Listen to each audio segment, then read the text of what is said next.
সুখ ও আনন্দের ধারায় ছোট সংসার হোক পরিবার পরিকল্পনায় জনস্বার্থে সেন্সেশন।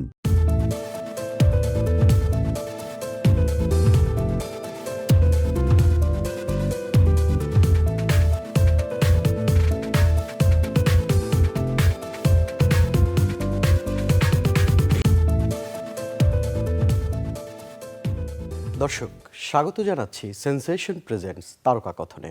আমি তানভীর লিমন আছি আপনাদের সাথে, এবং আমাদের এই বিশেষ আয়োজনে আজকে অতিথি হিসেবে আছেন একজন বিশেষ গুণী মানুষ, যিনি অভিনয়, গান এবং সংস্কৃতির বিভিন্ন ক্ষেত্রে তার পদচারণা। আমাদের সাথে আছেন গুণী অভিনেতা, গুণী শিল্পী, শ্রদ্ধেয় ফজলুর রহমান বাবু। স্বাগত চ্যানেল আইতে। কেমন আছেন? জি, ধন্যবাদ, ভালো আছি। আজকে আপনার জীবনের একটি বিশেষ দিন, জন্মদিন। আপনাকে চ্যানেল আইয়ের পক্ষ থেকে শুভ জন্মদিন, জন্মদিনের শুভেচ্ছা। অনেক ধন্যবাদ, এবং চ্যানেল আয়ের প্রতি আমার কৃতজ্ঞতা যে প্রতি বছর এই দিনটিতে চ্যানেল আই আমাকে স্মরণ করে, আমাকে ডাকে তারকা কথনে। সেই জন্য আমার অশেষ কৃতজ্ঞতা চ্যানেলের প্রতি। আমরা এই যে দীর্ঘ অনেকবার ডাকতে চাই আপনাকে, দীর্ঘ বছর আপনি এভাবে সুস্থ হয়ে আমাদেরকে সুস্থ ধারার কাজ উপহার দিবেন এবং সুস্থভাবে বেঁচে থাকবেন। একটা প্রশ্ন আসলে শুরুর দিকে চলেই আসে। জি, জন্মদিনটা আসলে কতটা গুরুত্ব বহন করে আপনার মতো একজন মানুষের কাছে? জন্মদিন তো প্রতিটি মানুষের থাকেই আসলে। তো জন্মদিনটাকে যে আমি খুব বেশি গুরুত্ব দিই তা না, আমি আসলে কর্মটাকেই গুরুত্ব দিই এবং সেটাই গুরুত্ব দিয়ে আসছি আর কি। তারপর তো এই বিশেষ দিনটি প্রিয়জন, পরিবারের মানুষ সবার কাছে একটা বিশেষ গুরুত্ব বহন তো করেই। তো আমার খুব কাছের যারা মানুষ, তারা এই দিনটিকে একটু স্মরণ করতে চায় নানানভাবে। সেটাকে আমি এক ধরনের আনন্দের জায়গা থেকেই দেখি বিষয়টা, যে ঠিক আছে, একটা বিশেষ দিন সবাই আমরা মিলে স্মরণ করি, একটু কেক কাটি, একটু পরিবারের সঙ্গে থেকে। তবে এটাকে খুব বেশি আড়ম্বর করার মধ্যে মানে আমি পক্ষপাতী না আর কি, যেটাকে অনেক বেশি আয়োজন করতে হবে, অনেক আড়ম্বর করতে হবে, এটা একেবারে আমার ব্যক্তিগত একটা ব্যাপার। আমি আমার খুব কাছের মানুষ, প্রিয়জন, আমার পরিবার, এদের সঙ্গেই থাকতে পছন্দ করি। একদমই। আমরা এই সময়ের যারা তরুণ প্রজন্ম আছে তাদেরকে দেখি জন্মদিন ঘিরে নানা ধরনের নানা আয়োজন থাকে। আমরা আপনাদের সময়ের কৈশোরের বা তারুণ্যের সময়টায় জন্মদিনের পালনের উৎসব বা আপনি করতেন কিনা বিশেষভাবে? এটা একটা ভালো কথাটা হচ্ছে যে আসলে আমরা আসলে ছোটবেলা জানতামই না আসলে কবে আমার জন্মদিন। এটা অনেকের কাছে, আজকের দিনের যারা নতুন প্রজন্ম, তাদের কাছে তারা বিস্মিত হতে পারে যে কী ব্যাপার, জন্মদিনে জানে না। আসলেই তাই, কারণ বেশিরভাগ পরিবারে যারা আমাদের প্রজন্মের, যারা বা আমাদের চাইতেও যারা বয়োজ্যেষ্ঠ, তারা পরিবারে তো অনেক ভাই বোন থাকতো, 8 জন, 10 জন, 12 জন ভাই বোন থাকতো। কার কবে জন্মদিন এটা ওইভাবে পালন হতো না। স্কুলে হেড স্যার একটা জন্মদিন লিখে দিত সাধারণত। এই জন্যই আপনি দেখবেন যে বাংলাদেশে আমাদের বয়সের যারা আর কি, বা আরও যারা বয়োজ্যেষ্ঠ, তাদের বেশিরভাগের ক্ষেত্রে কিন্তু 2টো জন্মদিন থাকে। একটা স্কুলের জন্মদিন, এবং সেটা বেশিরভাগ ক্ষেত্রেই থাকে জানুয়ারি মাসের 1 তারিখে আর এছাড়া একটা তাদের জন্মদিন থাকে। তো আমাদেরটাও প্রায় ওই রকমই আর কি। আর জন্মদিন পালনের এই যে রীতিটা আর কি, এটা তো আসলে একটা পশ্চিমা একটা কালচার, সংস্কৃতি। তা সেটা আমাদের দেশে আসছে অনেক পরে। তো তরুণরা এই বিষয়টাকে অনেক এনজয় করে, তারা সেলিব্রেট করে এই দিনটাকে। আমাদের জেনারেশনে যারা, তারা আগে এটা করতোই না। এখন আমরা হয়তো তরুণদের কাছ থেকেই শিখেছি বা এই যুগের সঙ্গে তাল মিলিয়ে আমরাও এই দিনটাকে কোনো না কোনোভাবে স্মরণ করতে চাই আর কি। আপনি নিজেকে কতটা তারুণ্য নির্ভর মনে করেন একটু? না, তারুণ্য মানে তো শুধু বয়স না, তারুণ্যটা তো আসলে মনের ব্যাপার আসলে। মানে যতদিন পর্যন্ত আপনার নতুনকে গ্রহণ করার ক্ষমতা আছে, যতদিন পর্যন্ত আপনি নতুনকে বিস্ময়ের সঙ্গে দেখেন, আমরা তো তরুণরা কি করি, আমরা যে কোনো নতুন জিনিস দেখলে আগ্রহী হই, নতুন জিনিসকে এক্সপ্লোর করতে চাই। হ্যাঁ, একটা নতুন জিনিসকে বিস্ময়ের সঙ্গে একটা কিশোররা যেমন দেখে, তো এইটা যতদিন পর্যন্ত আপনার এই প্রবণতাটা থাকবে ততদিন পর্যন্ত আপনি তরুণ। আর আপনি যে মনে করেন না আমার সব কিছু দেখা হয়ে গেছে, সব কিছু শেখা হয়ে গেছে, সব কিছু বোঝা হয়ে গেছে, সেটা যদি আপনি তরুণ বয়সেও করে থাকেন তাহলেও আপনি বৃদ্ধ।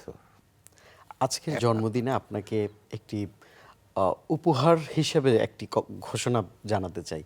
আমরা চ্যানেল আইতে সাম্প্রতিক সময়ে একটি নিউজ হয়েছে যে অজ্ঞাতনামা চলচ্চিত্রটি আপনি অভিনীত, সেটি প্রায় 1 কোটি মানুষ দেখেছে ইউটিউবে। এবং অজ্ঞাতনামা চলচ্চিত্রে পুরো প্রাণ পুরুষ হিসেবে, প্রাণ অভিনেতা হিসেবে আপনার সেখানে অভিনয় ছিল পুরোটা জুড়ে। যে আমার অংশগ্রহণ অজ্ঞাতনামার কোনো একটা স্মৃতিই শুনতে চাই যেটি আপনি বলেননি আজকে আপনার এই বিশেষ দিনে। না, সব রকম অজ্ঞাতনামা নিয়ে তো অনেক অনেক কথাই হয়েছে আর কি। তো কোনো কথা না বলা কোনো কথা আছে বলে মনে হয় না, তবে একটা কথা বলি, সেটা হচ্ছে যে অজ্ঞাতনামা ছবিটা যারাই দেখেছে প্রত্যেকেই খুব প্রশংসা করেছে, এবং কেউ কেউ বলেছে এটা একটা ক্লাসিক। এবং দেশ বিদেশে অনেক উৎসবে, চলচ্চিত্র উৎসবে গিয়েছে, তারাও খুব প্রশংসা করেছে। কিন্তু একটা দুঃখের জায়গা হচ্ছে যে এই ছবিটা হলে, এটা 16 সালে মুক্তি পেয়েছিল, হলে এই ছবিটা চলে নাই, সম্ভবত 1 সপ্তাহ চলেছিল সিনেপ্লেক্সগুলোতে। তো তৌকির, আমি, আমরা একদিন এই জাহাঙ্গীরনগর বিশ্ববিদ্যালয়ের ফিল্ম অ্যান্ড মিডিয়া ওই ডিপার্টমেন্টে গেলাম। তো সেদিন কথা প্রসঙ্গে তৌকির বলছিল যে এই ছবিটা কেউ দেখলো না, এত প্রশংসা হচ্ছে চতুর্দিকে, অথচ ছবিটা হলে কেউ দেখলো না।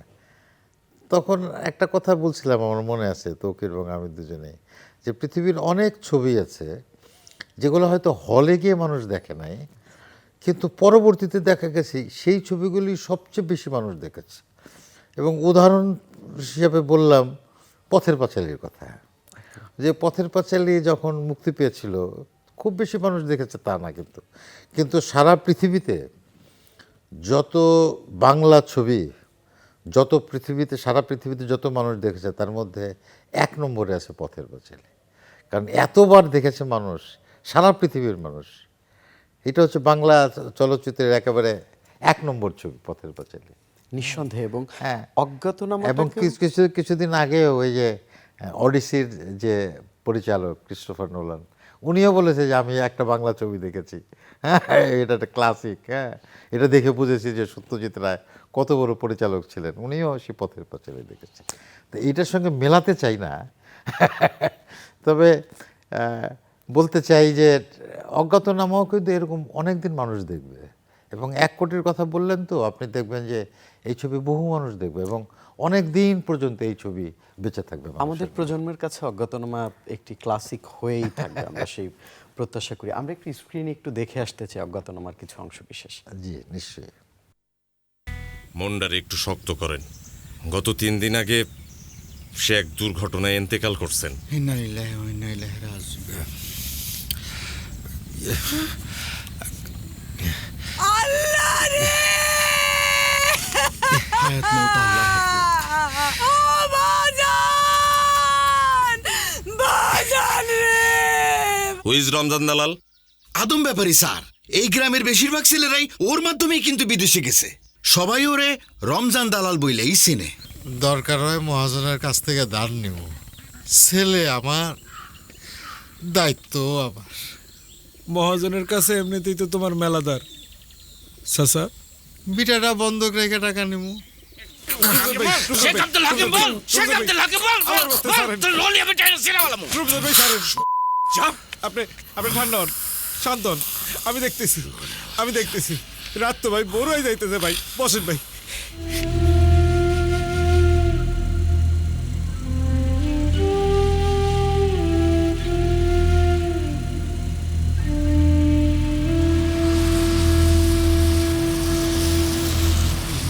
আমি তো আমার টলারে লাশ উঠিনি। আমার মনে আছে আমি অজ্ঞাতনামা দেখে কেঁদেছিলাম। এই যে দর্শককে কাঁদাতে পারা এবং হাসাতে পারাও। আমি আবার হুমায়ুন আহমেদের নাটকে আপনার অভিনয় দেখেও আমি হেসেছি। এই যে চরিত্রায়ন করা, বিশেষ প্রস্তুতি কি নিতে হয় আপনার মতো একজন অভিনেতার থেকে? আমি এটা হয়তো তরুণ প্রজন্মের অভিনেতাদের একটা মাস্টার ক্লাস হয়ে থাকতে পারে আপনার এই টিপস। না, অবশ্যই প্রতিটি অভিনয়ের জন্য একটা প্রস্তুতি নিতে হয়, কারণ প্রত্যেকটি চরিত্রই তো আলাদা আলাদা চরিত্র। একজন অভিনেতা কি করে, একজন অভিনেতা তার নিজের যে চরিত্র, নিজের যে সত্তা, সেই সত্তা থেকে বের হয়ে গিয়ে অন্য একটা সত্তায় মানে রূপান্তরিত হওয়ার চেষ্টা করে, এক ধরনের রূপান্তর ঘটে। প্রক্রিয়াটা কঠিন। আমি একটা কথা প্রায় সব বলে থাকি যে আসলে অভিনয়টা এমন যে না বুঝে করলে অনেক সহজ, কিন্তু আপনি যদি বুঝে অভিনয়টা করতে চান তাহলে কাজটা কঠিন। কথাটা একটু উল্টাও শোনা গেল না, যে আপনি যদি না বুঝে করেন তাহলে সহজ, আর বুঝে করলে অনেক কঠিন। তা আপনি যদি সত্যিকার অর্থেই অভিনয়টা এই চরিত্রের ভেতরে ঢুকে এবং সেই রূপান্তরের কাজটি করতে চান, তাহলে তো কাজটা কঠিন এবং তার জন্য একটা প্রস্তুতি নিতে হয়। এবং প্রতিটি চরিত্রে যে আমরা রূপদান করি, প্রতিটি কাজই খুব চ্যালেঞ্জিং কাজ। সাম্প্রতিক সময়ে আরও একটি চলচ্চিত্র মুক্তি পেয়েছে, মাস্তুল চলচ্চিত্র, জি, যেটিকে ঘিরে অনেক আলোচনা এবং নেটিজনরা সেটিকে ভীষণ প্রশংসার কাতারে ফেলছে। জি। আমরা একটু মাস্তুলের একটি গান শুনে এসে আপনাকে মাস্তুল সম্পর্কে আচ্ছা। ফুল নাই কিনার নাহাই, নাইকো দরিয়ার পাহাড়ি,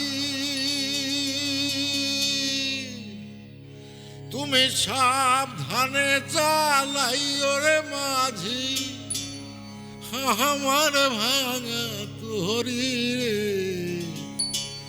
অকুলে দরিয়ার বুঝি কুল নাই রে।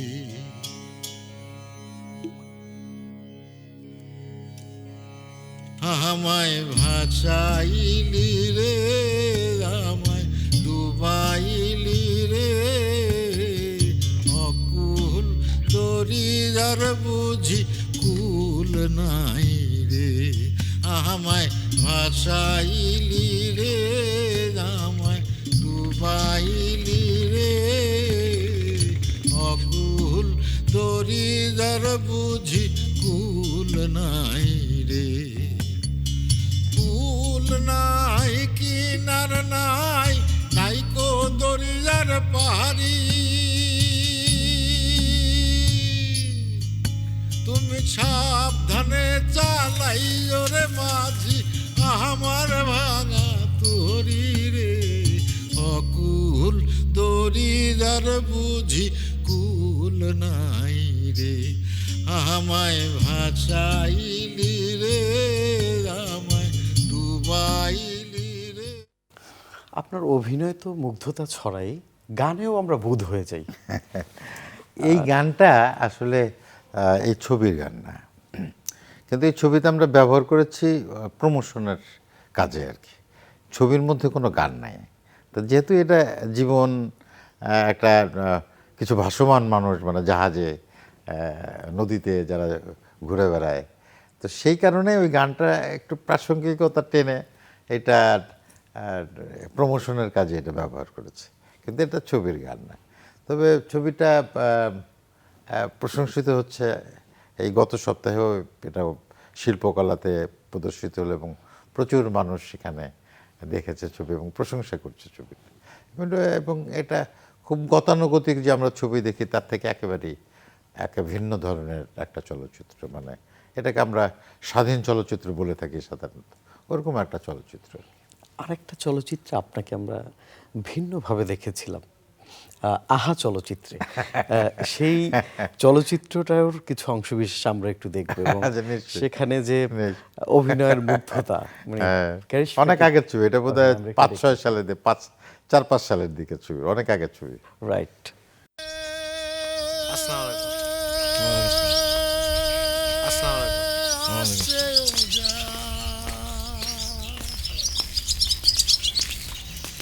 সাপে কাটলে আসে ওজা, বিষ কিসের সাথ কি যায় রে বোঝা। স্যার আসসালামু আলাইকুম স্যার। স্যার সালাম আলাইকুম স্যার। ওয়ালাইকুম। চাও কি? হ্যাঁ, সমস্যা কি? স্যার গো, যদি একটু ভেতরে আসতে দিতেন তো বলি। কি যন্ত্রণা? চাও কি তুমি? সমস্যা কি? এই ও স্যার, স্যার একটু একটু স্যার একটু।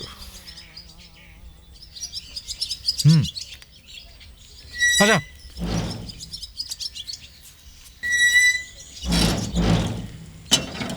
স্যার স্যার গো, এই, এই, উপরে এই, আল্লাহ এই, নিচে আপনি এই। স্যার। এই যে মাটির কসম খেয়ে করছি, আগে আমার পুরো হিস্টোরিটা শুনবেন, তারপর আপনার কাছে সব সত্য স্বীকার যাব। কিন্তু আমারে ফালাই দিতে পারবেন না স্যার। আপনি শাস্তা দিলে একটা পাক্কা সুপারিশ দেবেন স্যার। এই কি কি? আচ্ছা, মুশকিল তো। স্যার এই, আমি এসব করবো কেন? স্যার দেখো বাবা, আমার সব ঝামেলা ভাল লাগে না। কি বলতে চাও সোজাসুজি বলো, তারপর বিদে হও। স্যার একটু উপকার যদি করতেন। আরে কি আশ্চর্য! তুমি কি চাও কি? সোজাসুজি বলো না। দেখো, ঝামেলা আমার ভাল লাগে না রে বাবা। স্যার এটা আপনি ঝামেলা বললেন? হ্যাঁ, ঝামেলা মনে করলেই ঝামেলা। যদি কোথাও একটু বসতেন তাহলে সব খুলে বলতাম। ঠিক আছে। সুখ ও আনন্দের ধারায় ছোট সংসার হোক পরিবার পরিকল্পনায় জনস্বার্থে সেন্সেশন। আপনার প্রতিটি অভিনয়, প্রতিটি চরিত্রই একটি ক্লাসিক বলে মনে হয়, এবং জন্মদিনে আজকে একটি কমপ্লিমেন্ট দিতে চাই। এটা ব্যক্তিগতভাবে আমার জায়গা থেকে না, আমার মনে হয় সব মানুষই মনে করে ফজলুর রহমান বাবু একজন ক্লাসিক অভিনেতা। সেইটা ধন্যবাদ, কিন্তু আমি মনে করি যে আসলে আমি একটা প্রক্রিয়ার মধ্যে আছি আর কি, এবং প্রতিটি কাজই আমার কাছে মানে চ্যালেঞ্জিং মনে হয় আর কি। তো এবং আমার কাছে মনে হয় যে আমি অভিনয় করি, কিন্তু এখানে একটা মানুষ হিসেবে আমার অনেক সীমাবদ্ধতার জায়গা আছে। তো সেই সীমাবদ্ধতাগুলোকেই আমি অতিক্রম করার চেষ্টা করি প্রতিটি জায়গায়, প্রতিটি দিন আসলে। সেই জন্যই হয়তো এক ধরনের অনুশীলনের মধ্যে থাকার চেষ্টা করি, দেখার চেষ্টা করি, অবজারভেশনে, মানে যেটাকে আমরা অভিনয়ের ক্ষেত্রে বলি যে অবজারভেশন, সেইটা করার চেষ্টা করি। এবং আমি সত্যি কথা অর্থেই বলি, বিনয়ের না, যে আসলে যে এখনো অনেক কিছু শেখার বাকি আছে আসলে। কিন্তু জীবনটা তো একটা একটা একটা নির্দিষ্ট সময়ে মনে হয় যে অনেক কিছু শেখা হয় নাই, অনেক কিছু করা হয় নাই আর কি। এটা বোধহয় আপনার বিনয়, এটা প্রত্যেক বড় শিল্পীর বিনয় এমনই হয়। এটা আমার উপলব্ধি আসলে, এটা উপলব্ধি এবং বিনয় দুটোই। না, আসলে এটা আমার উপলব্ধি। আমি এভাবেই ভাবি আসলে। একদম। আমরা একটু আপনার গান শুনতে চাই খালি গলায়। আপনার একটি বিখ্যাত চলচ্চিত্র মেয়েটি এখন কোথায় যাবে, সেখানে একটি গান আছে যে আমার মাথায় যত চুল। হ্যাঁ, আমার হ্যাঁ, এই অনেক গানটা বিখ্যাত গান। করেছিলেন আমাদের প্রয়াত খুবই গুণী একজন আমাদের গীতিকার গাজী মাজহারুল আনোয়ার, ওনার লেখা, এবং আমার সৌভাগ্য যে ওনার লেখা একটা গান আমি গাইতে পেরেছি, এবং সুর করেছিল এটা ইমন সাহা। এবং ইমন সাহা এবং গাজী মাজহারুল আনোয়ার দুজনেই এই গানটির জন্যে জাতীয় চলচ্চিত্র পুরস্কার পেয়েছিলেন। অবশ্য গায়ক হিসেবে আমি পাইনি, আমি অভিনেতা হিসেবে পেয়েছিলাম। তো সেই গানটাই করতে বলছেন আপনি। একটু আমরা শুনতে চাই। আমার মাথায় যত চুল,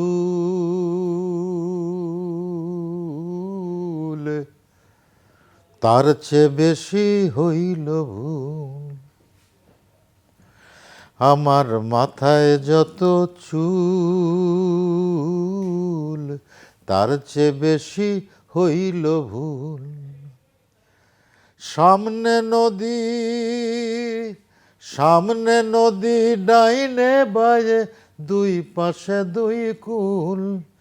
সামনে নদী ডাইনে বায়ে দুই পাশে দুই কুল। আমি কোন কুলেতে পারি দেব, কোনটাই আমার কুল। আমার মাথায় যত চুল, তার চেয়ে বেশি হইল ভুল। এরকমই আর কি। কোনো ভুল আছে ব্যক্তি জীবনে মনে হয় যে এটা না হলেও পারতো, বা অনেক না করলেও পারতো? অনেক ভুলই আছে। মানুষের জীবন, ভুল ছাড়া কোনো জীবন হয় না আসলে। মানুষের জীবনে তো ভুল থাকবেই, এটাই স্বাভাবিক। ভুল আছে বলেই মানুষ শুদ্ধতার দিকে যেতে চায়, পরিপূর্ণতার অপূর্ণতা থাকে বলেই মানুষ পরিপূর্ণতার দিকে যেতে চায়, সীমাবদ্ধতা আছে বলেই মানুষ অতিক্রম করতে চায়। এগুলো না থাকলে জীবন পূর্ণ হতো না আসলে। তো আমার জীবনে তো অনেক ভুল আছে, আবার আমরা সেগুলোকে শুদ্ধ করার চেষ্টা করি, ভুলকে সংশোধন করার চেষ্টা করি। রাইট। আজকে এই দিনে কিন্তু আরও দুইজন গুণী মানুষের জন্ম হয়েছে আপনার অঙ্গনের, অভিনয় অঙ্গনের, জি। শিল্পাঙ্গনের। সেখানে রুমানা রশিদ ঈশিতা এবং মোশাররফ করিম। জি, জি। তাদের আরো কয়েকজনের আছে, তাদের প্রত্যেকের প্রতি আমার মানে শুভকামনা থাকলো। এরা আমার কলিগ, একসাথে অভিনয় করেছি অনেক অনেক নাটকে, এবং ব্যক্তিগতভাবে তারা আমার খুব কাছের মানুষ আর কি। তো শুভ জন্মদিন মোশাররফ করিম, শুভ জন্মদিন ঈশিতা। তোমাদের জন্য অনেক শুভকামনা থাকলো। ভালো থেকো, সুস্থ থেকো। মোশাররফ করিম, ফজলুর রহমান বাবু, চঞ্চল চৌধুরী, এই নামগুলো অভিনয়ের আমাদেরকে একদম সর্বোচ্চ জায়গায় এরা বিরাজ করে।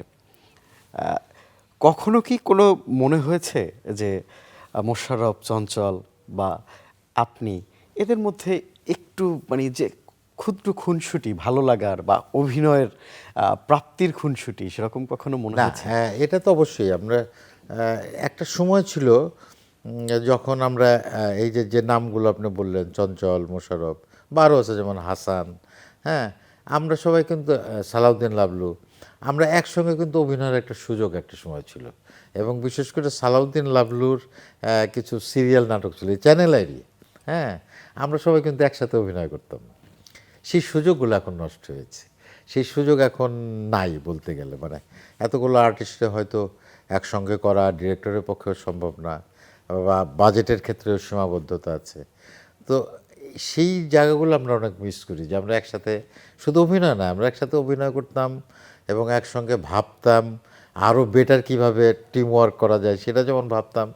আবার শুটিংয়ের পরে যে আড্ডাটা দিতাম, দীর্ঘ আড্ডা, হ্যাঁ, কোনো দিন দেখা যেত যে হয়তো আমাদের সন্ধ্যার পরে আমাদের শুটিং শেষ হয়ে গেছে, তো লম্বা আমরা একটা আড্ডা দিতাম এবং আমরা স্পটেই থাকতাম বেশিরভাগ সময়। তো সেই দিনগুলো অনেক মিস করি আর কি। আবার ফিরে আসুক সেই সুন্দর সময়। আপনাদের সিরিয়ালগুলো এত দর্শকপ্রিয়তা ছিল, আমরা সেরকম সিরিয়াল আসলে চাই।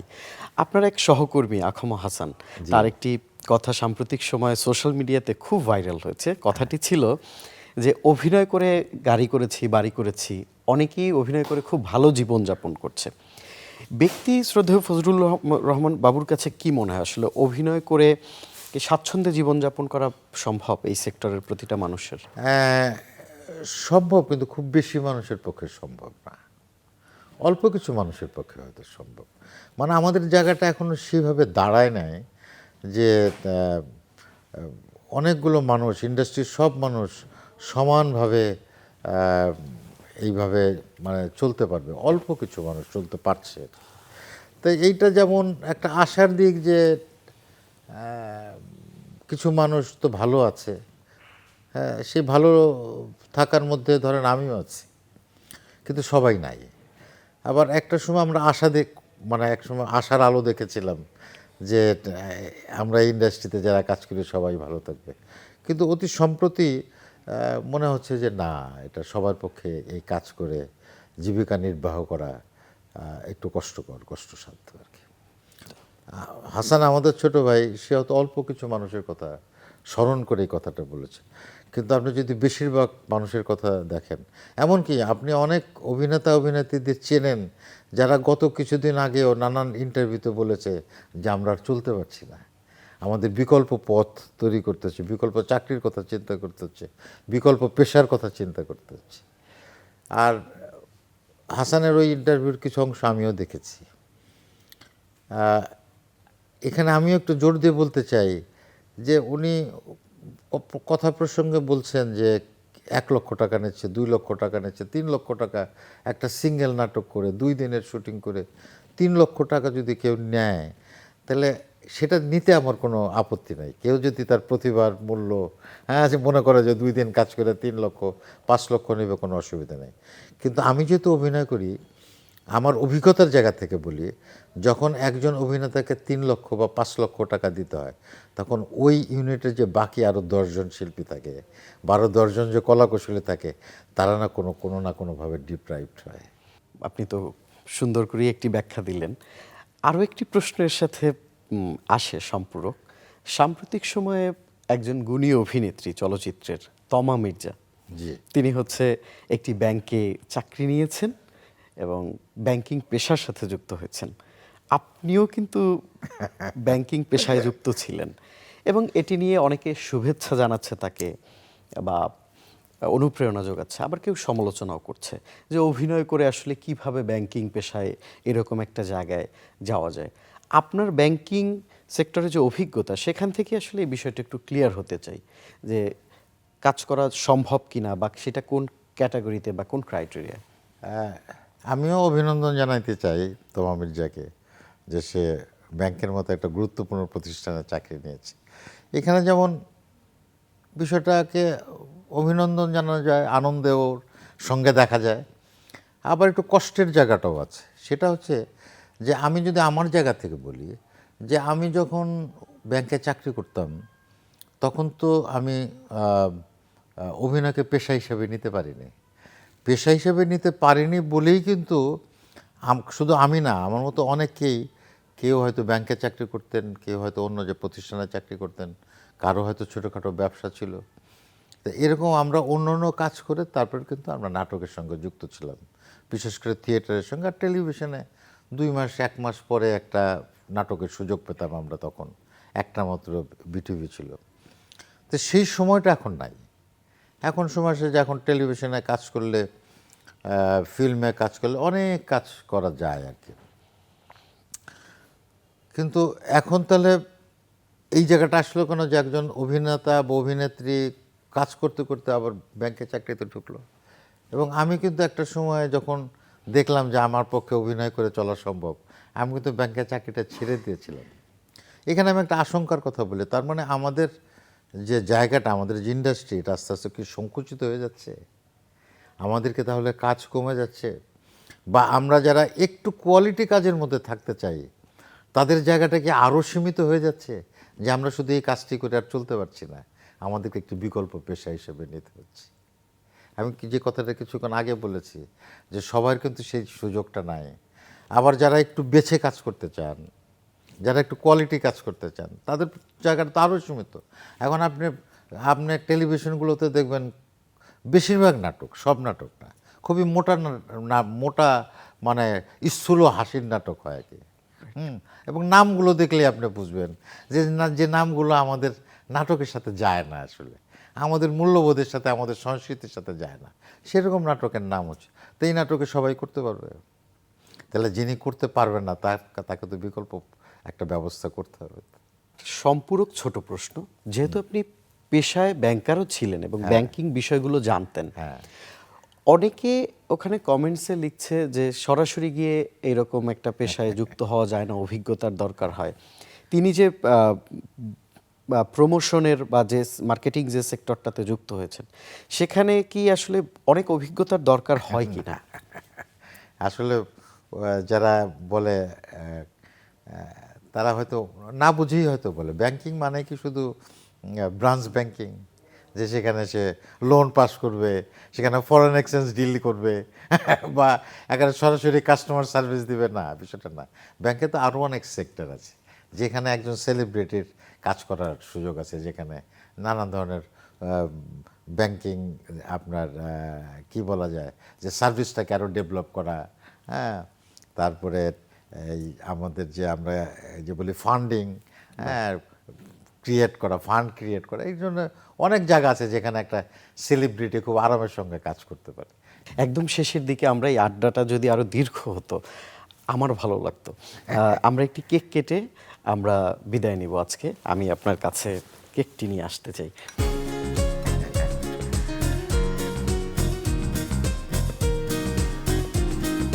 প্লিজ একটু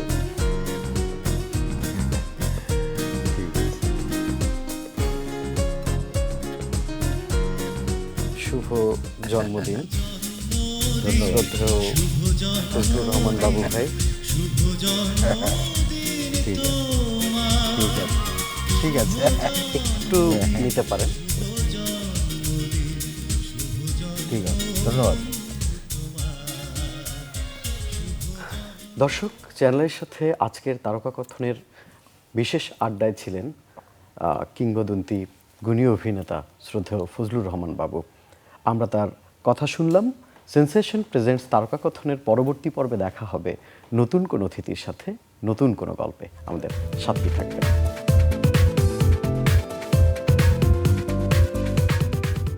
সুখ ও আনন্দের ধারায় ছোট সংসার হোক পরিবার পরিকল্পনায়, জনস্বার্থে সেন্সেশন।